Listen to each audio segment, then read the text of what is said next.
সেদিনও ছিল বৈশাখ, পহেলা বৈশাখ। গ্রামীণ ধূসর জনপদ জেগে উঠেছিল তালপাতার বাঁশির সুরে।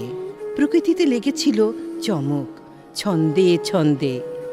কাদামাটির প্রান্তর জুড়ে গাজির গানের রেশ, লাঠি খেলা, নৌকা বাইচ, রকমারি খেলা। দিন অভাবের রেশ নেই যেন। টিনের চালের ফাঁক দিয়ে পালিয়েছে অভাব।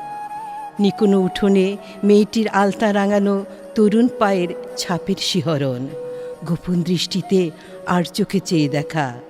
সে কি আল মাহমুদের মক্তবের চুলখোলা মেয়ে আয়েশা আক্তার?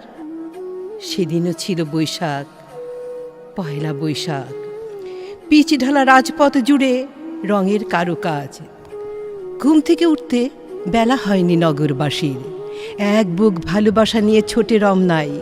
কে যেন ডাক দিয়ে যায় প্রিয় নাম ধরে, আয় আয়।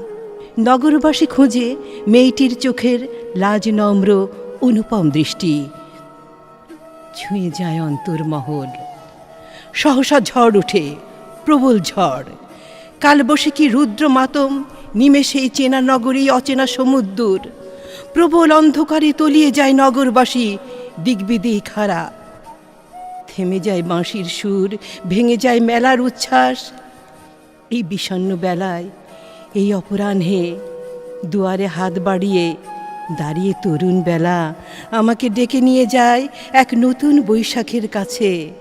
আয় আয় আয়।